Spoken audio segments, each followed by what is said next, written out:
All right, good morning, good afternoon, challengers. Welcome to your next installment of your Challenger videos. I've got a very special guest here all the way from Sydney, and his name is Tim Triggs, founder of NO&LOW drinks. I'm really excited to talk to Tim today because this is going right up our alley, not only for the 20-week challenge, but for the lifestyle changes that you're all going to be on your journeys once you leave the 20-week challenge and into the future, when you need to start making good choices when you're socializing with people, and the fact that there will be product out there available to you in order to enjoy your socializing, and also some great products. So welcome, Tim, to the 20-week challenge video series. Thanks, Joe. Thanks for having me. I appreciate it. My pleasure. I'm really excited about the drinks. Before we get started, I just wanted to know a little bit more about you, where your background is and how you fell into NO&LOW drinks. What made that connection? For sure. So I am now 43 years old. I gave up drinking about 8 years ago. I've since, I don't really count the amount of days, but I do have an app that I started all those years ago, that originally counted down from 6 months and has just kind of kept going, this countdown timer. But it's not a thing I currently track anymore. I gave it up a long time ago, and now not drinking alcohol is just the norm for me. I don't think about it at all. I was a pretty big drinker back in the day. I wasn't a problematic drinker, thankfully. I'm sympathetic to people that have real problems with that. I've seen my fair share of that, family and friends and whatnot, but for me anyway, it wasn't necessarily a problem in such that I'd lost jobs or relationships had suffered or anything really traumatic like that, but it was still a problem in that I wasn't particularly enjoying myself for the most part. I realized that at some point. It was a really fork in the moment kind of point, actually, and I can talk about it later. But for me, I tried to quit and I couldn't a couple of times. It was such an addictive substance, and it's everywhere, right? It's actually very difficult to escape. But on a couple of attempts, I finally did 6 months and felt so good. I kind of kept going, and here we are 8 years later. I've got 4 brands of non-alcoholic drinks, and that's kind of the NO&LOW Drinks Co. is, I guess, born out of my own passion for not drinking. Yeah, and I guess after you give up drinking, and this is what I found, I had a similar moment, DJing a career of 40 years next year. It was probably one of the hardest things I had to do, and it took quite a while. It took often breaks from alcohol for me to finally get that into my system. But there's such a focus on socializing and what people do on a day-to-day basis, and the peer group pressure of other people that really stops you from really wanting to do that. Totally. Yeah, I think people talk about cigarettes often as one of the hardest things to quit, and it is for sure. It's got physically addictive properties, and the ritual of that is just as strong. But alcohol is I reckon is harder. I used to be a smoker too. I actually quit both on the same day. Wow, that's a big call. That's a big call. Because generally we ask our challengers to really only tackle one thing at a time, because at the end of the day it's really difficult just to give up one vice. But I agree with you. The thing with alcohol is it's actually one of those things that people use to have a good time or to relax, or it's more like, whereas cigarettes is more filling time. It's a habit, and it's just something that you do. It doesn't give you much benefit, because I was an ex-smoker as well. So let's talk about alcohol and how it affects you, the after effects. Now, as you're getting older, you can't handle your alcohol further, and you waste a lot of time with hangovers, with illness. And what's it been like for you now, running a company, and how much more time you have and how much more creativity you had to create a brand? Yeah, for sure. It's so much more is the short answer to that. For me, it came to that point where I like drinking, and I get why people do it. It's fun, and you joke around, you laugh, and it's good for social situation. Like, I totally get that, Yeah. and I miss that in a way. Like, I think I always will. But it comes to that point where you have to weigh that up, and as you say, as you get older, the cost you pay for that the next day was just getting too much. Yeah. So for me, I realized that it had to be all or nothing. Yeah. I think my wife, for example, she's very, very good, and I know other people that are good like this too.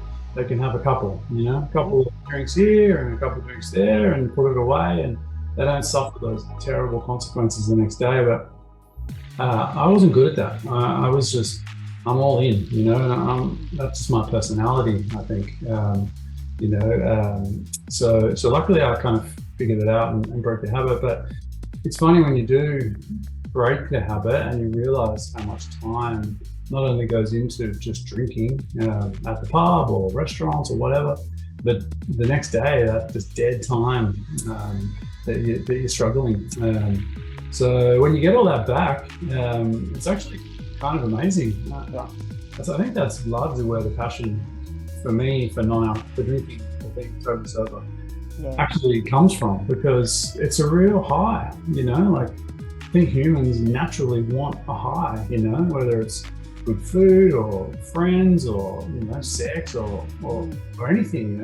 That's natural. But they're actually, when I first stopped drinking, I got up on a Saturday, Sunday, I felt amazing. I was like, what's this? Like, I feel good, I can do stuff. Like, I got really addicted to that, and I was like, I'm gonna go to bed early, I'm gonna get to bed at 4 o'clock, I'm gonna get up at 6:30, which is just so silly. I love it. Like, it's true. It is actually true. Like, I really, really love getting up early on the weekends, because I feel like I had a weekend. When I was drinking and hanging out with my friends and having late nights, you'd waste the 2 days and it was Monday already. And it's so, the productivity that comes with it and the feeling that you get with it and the time you spend with your family. So let's talk about No and Low. With the challenge, it's a very interesting process that we start off with Dry July, which is a big thing.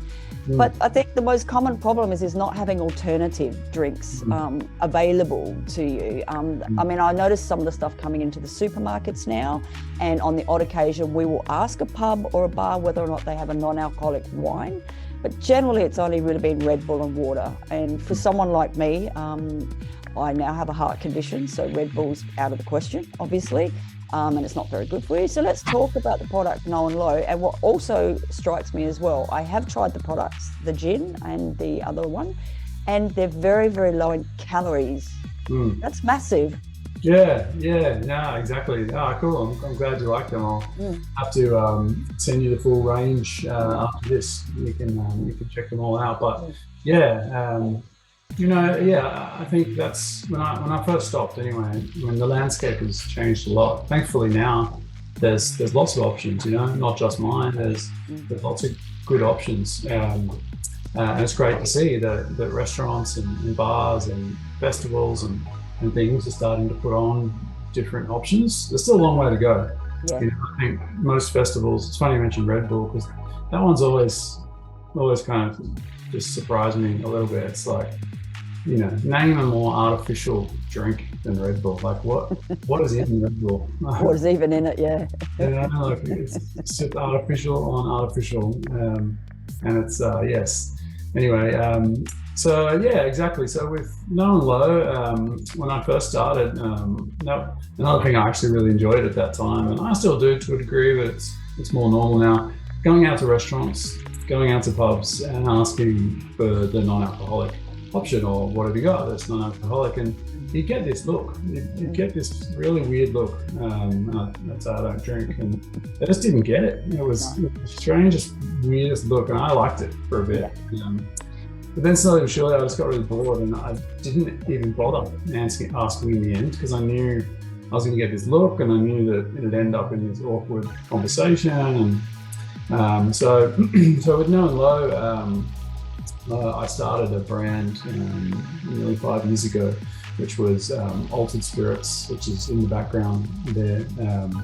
So the idea that I wanted to kind of bring to the table is, I like spirits, and I actually, someone giving me a bottle of Seedlip, which is, I guess, the benchmark and the pioneer of non-alcoholic spirits over in the UK.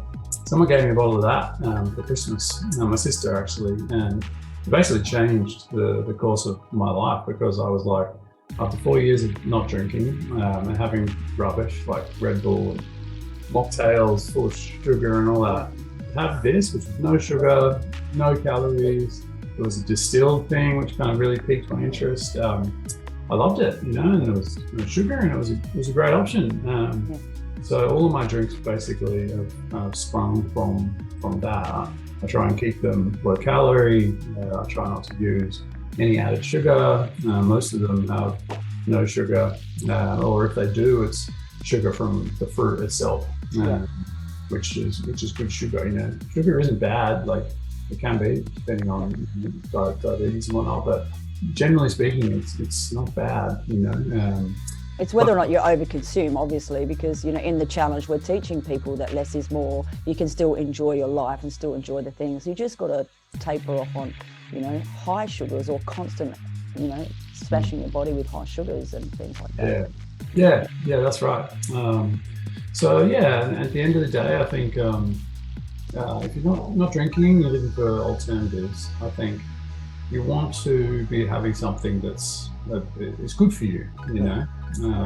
No point in taking away one toxic substance and then replacing it with something arguably just as bad. Because there's a lot of marketing out there that promotes high protein or gluten-free and all that sort of stuff, and we know that sometimes marketing can be a bit foolish in that way and trick people. So your products, obviously NO&LOW, they're great because they're low in calories, low in sugars, they're more natural. I noticed there's things like ashwagandha and other products and things like that give you that sort of relaxing more. Tell us about some of that product and in your drinks and what the drinks are. Yeah, for sure. So yeah, I've been doing non-alcoholic drinks before it was cool, I like to say. Yeah, that's the best time to do it. Yeah, well, yeah, there's a lot of drinks now, which is great. I'm all for it. I'm a consumer of a lot of those ones. But I've been doing it for a while, and I guess my interests over time have changed. What I guess I'm looking to drink has also changed, and I like to, I like to keep abreast of what's going on, on the international kind of beverage stage. So yeah, for me, I guess it always starts with ingredients. I want to start with actual, real ingredients. Most of the beverage industry is, all the big drinks brands. To scale, and I'm not saying it's a bad thing. This either. It's just, this is the fact. Like most drink brands, it's blended. They're using flavors that come from flavor houses, and some of them are amazing. And if you look behind the curtain, the way they make it is legitimate, and they're consistent and they're good. But that's not, there's no touch with the original plant. I guess the craft is kind of lost in that. There's no kind of really regionality. Like think about wine, right? It's always about where that grape came from, or with food, it's areas. That's kind of what I like. So it's always started with ingredients for me. I try. And I don't use any flavors bought from flavor houses, or if I do, they're kind of custom things, and we work together on it. So yeah, now these days, I think ingredients is where it starts. But my interests, I guess, or I think the category is heading for NO&LOW is functional ingredients. I think things like ashwagandha or L-theanine, which is a green tea extract. Yep. Passion flower, all of those great functional herbs that traditionally, I guess, have been the realm of naturopaths and traditional healers, kind of almost reserved into the health food sections. You know, some of that's amazing. So I'm really interested in those things and bringing them into a more contemporary kind of drink setting. Yeah. Did I even see chamomile in one of them? Yeah, yeah. Good old chamomile. You know, I think it's a great taste, but it's obviously a really well-known drink for easing anxiety. And I think that's the future of it, and that's what I think. That's what I want to drink. You know, like even though I don't want alcohol, I still want some kind of effect, even if it's minor. I mean, I don't want to get hammered. Well, I do, but I don't want to. I don't want to be afterwards. But I want something. So I think things like chamomile and other natural, you know, well-proven, well-researched, safe botanicals are great things to include in non-alcoholic drinks. And we can talk about also, again, reverting back to the 20-week challenge and why we're doing the things we're doing, is everybody's stressed. And stress produces cortisol, and then more cortisol, the more weight we gain. We hold on to weight, we drink more alcohol because we want to feel good, more calories, more stress. Then we're going to add caffeine to the pitch. Then we're going to add something that's going to keep us awake all night. We're going to stay awake all night. I think the one thing you've hit the nail on the head with is if you're drinking, you want to be calm. You want to go out with your friends and relax, and you want to chill. You also don't want to have a late night and stay up all night. So putting those products into your drinks is quite a brilliant idea. Yeah, thank you. Thanks, I appreciate it. Yeah, that's exactly what I thought, you know. I think we live in a world of ADHD, high anxiety, stress, you know, people having heart conditions. Like, I think that your generation, so if you're 43, am I correct? Yeah. Yeah, you've come up from a very, very knowledgeable era, and you've had a lot of information at your fingertips, and you still do, whereas we didn't have that information. And the next generation, like yourself, and I believe the next generation, are becoming more healthy conscious and healthy minded, even though we start off on the wrong foot. I believe that there's some percentages going around at the moment that young people these days, about 40% of them, I said, don't drink or more. They just don't want to drink. They're growing up in a fitness industry. Their parents might be, you know, gym goers or whatever. That's a big market that I believe will grow, and this drink is a great product in order to service that market. Yeah, it's amazing. That's super amazing, isn't it? I mean, I know, you know, when we were growing up, we're around about the same age, like drinking, you know, people didn't drink. I mean, I can talk obviously myself personally, like drinking is, if you didn't drink, like, you know, it was a competitive sport. It was really a sign of how much of a man you were. Yeah. I drank 10 beers, only 10, I've had 15 tonight, you know, like. Yeah. Oh, it's terrible. I mean, you know. And it's a thing, right? If your parents do it too, and it's something you think that you do, and it gets real good cred. But as you said, I think the one thing I find exciting is I like to be a little bit left of centre. I like to be the first person doing something. I like to be a little bit controversial. And if you start off the pack by going, well, that's not cool anymore. I think sober is the new cool, and being able to say no is the new cool, and be able to go home early and say, hey guys, I'm done is the new cool. I just don't think everyone else is caught up yet. I agree. Okay, so I'm just going to share the screen a bit. I've got your website up here, so I'm just going to go into the NO&LOW website while you're here. Let's talk about some of these products. Now, I've tried the gin and tonic. What an amazing drink. Tell me about the gin and tonic with valerian and chamomile. Thank you. Yeah. So that drink, is, I have all my drinks at home, and that one, my wife is constantly hassling me to drink. She sounds like a good woman, darling. Yeah, she is. It's a tasty drink, you know. At the end of the day, it's a really nice drink. So it's a gin and tonic, but it has a few kind of special features, I guess. I collaborated with a really well-known Japanese chef called Chase Kojima, and he was on MasterChef just a couple of weeks ago. Actually, I think his dad was a chef. He's a chef. You know, he comes from a long line of Japanese chefs. Knows his flavors back to front. So I kind of approached him with this gin and tonic recipe, and I was talking about functionals and everything. I just kind of said there about where I think is the future of it, and he was really down and really into it, and so together we kind of worked on this gin and tonic, but have infused yuzu, which is it's basically a fancy way of saying lemon. It's a Japanese type of citrus fruit. So it has lots of juniper notes that you'd expect from gin and tonic. That bitter tonicness that you want, but it has this really kind of citrusy, sherbety, sweeter profile as well. It's beautiful. I really enjoyed that drink. I really loved it. Rachel gave me a bottle of that one, and we've been having another product called I can't remember what it's called, and it's gin, and it's so close to the thing, but I'm more on the sweet tooth side. So this really was my favourite out of the two bottles. Yeah, good. Yeah, it's a good one. And functionals wise, I've worked with some super smart people to come up with the blends. It hasn't been just, let's just whack in chamomile and whack in. I've actually worked with a legitimate pharmacist and a really... I was going to ask that question. Where, were you a part of the science? Were you good at science? Or, are you you're obviously working with people in the business to help you come up with these ideas? No, I was rubbish at science. Me too. I found it really difficult, but since you're an ideas man. Pretty much.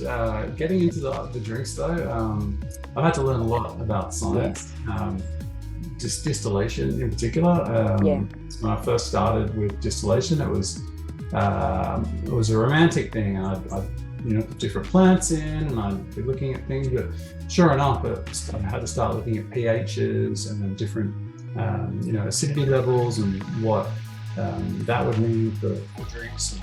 And then when you start combining things and combining different chemical pieces together, different things happen. So I know a lot more about science now than I ever kind of wanted to. That's awesome.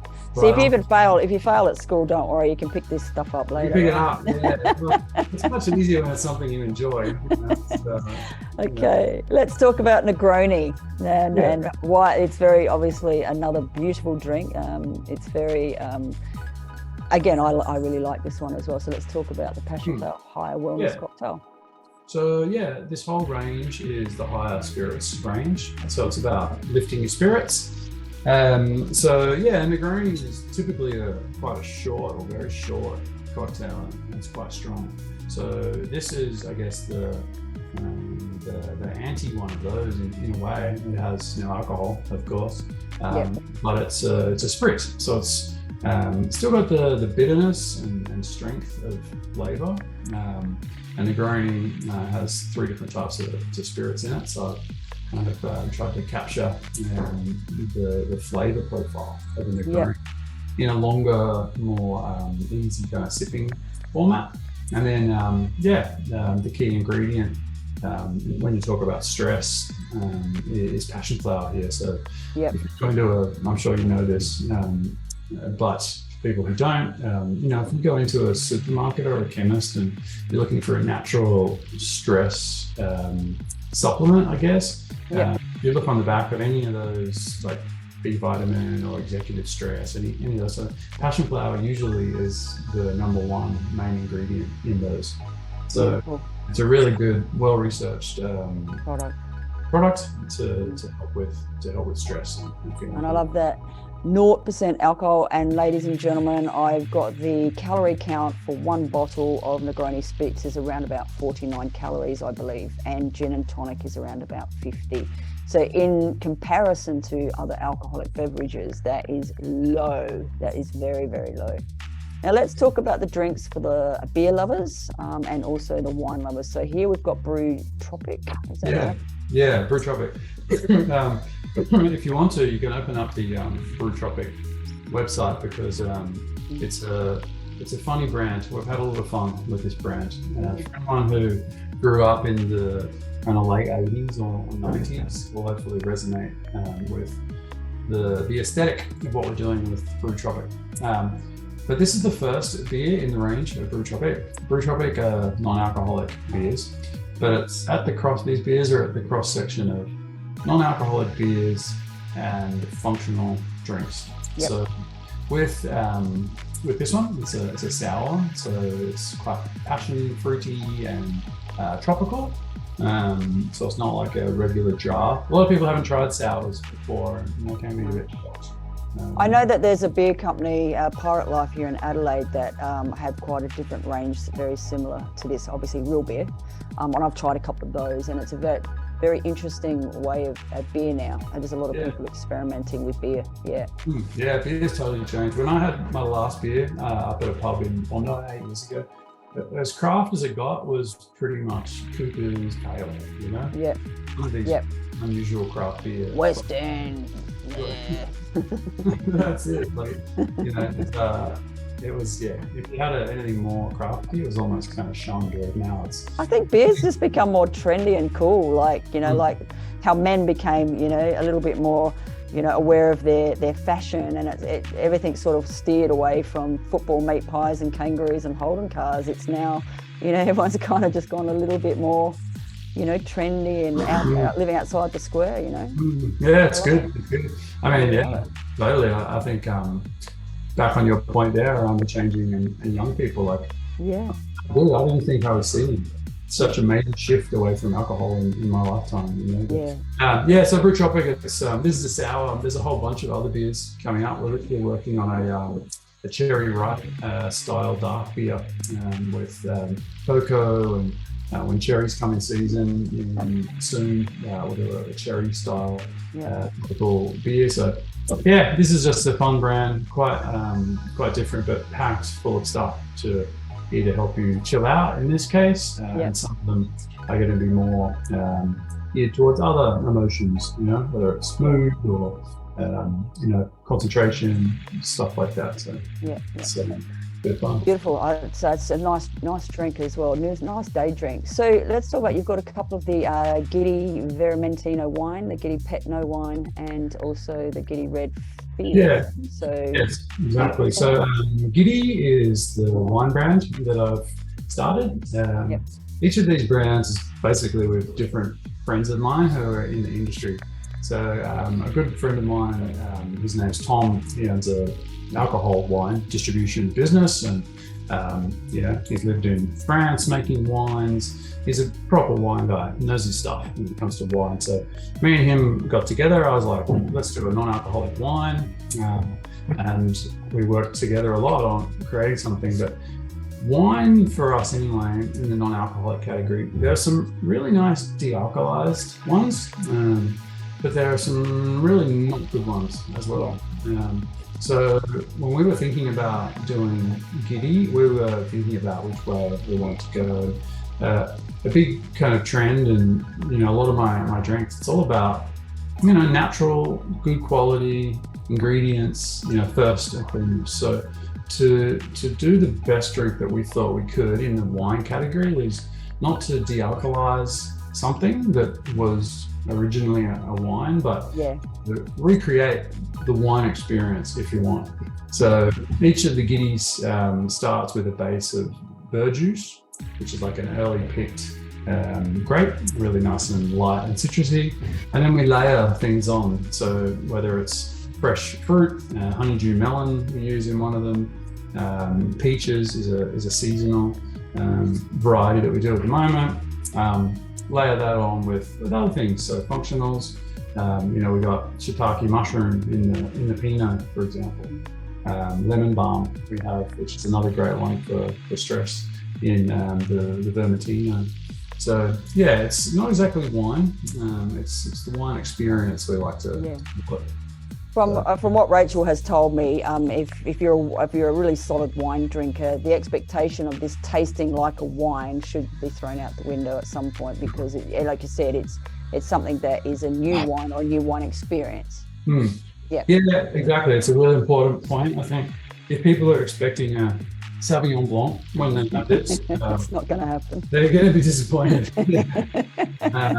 It's not that, but if you go into it knowing what it is and appreciate it for what it is, you'll enjoy it. You know, there's some interesting things in there to pick up, and it goes nice with food, and you can sip on it, and it's I guess that's what I like about a lot of the drinks. Really, like, you know, it's tied to alcohol and flavor. You know, it's like, this is like a gin, or this is like a wine, or this is like a beer, but the recipe profiles and actually the way we do it in many cases are completely unshackled from that. You know, it's quite fun, and to your kind of rebellious point, you know, it's you know, I like to do that too. It's like, well, we don't have to follow those rules. We can do whatever we want, as long as at the end of the day it's a tasty drink. That should be what the goal is, you know. Yeah. So let's talk about the availability. Obviously, you've got your website. You can order from the website. We're hoping that we can start seeing these products in the clubs and you know, bars and things like that soon. You're based in Sydney, obviously.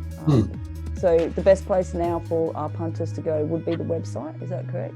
Yeah, for people who just wanting to try the drink. There's it depends on your area. So in Adelaide, there's a couple of great places that have started to stock the full range, thanks to our friend Rachel. Awesome. The House of Health has the full range, which is amazing. There's another non-alc specific bottle shop called A&A in Adelaide. In Sydney, there's a couple of places too. If you're in the Enmore kind of way, Melbourne, there's a few little independent shops who are supporting us. Otherwise, online is good too. So I'll talk to you further after we finish the interview, but I'd like to hopefully work out a promo for our challengers to have a drink tasting session at some point, so they can check that out. They're on the tail end of Dry July, so this video is a very good timing for them this weekend to talk about alternative products. So thank you for your time today, Tim. I'm really interested in this product and I really love what you're doing, and I think that being at the very beginning of something that could become quite big. Thanks, Joe. Yeah, great to talk to you. It's always nice to hear and talk to like-minded individuals. So I appreciate it, and good luck to all the people on the challenge. Thank you, Tim. Have a great day. See ya.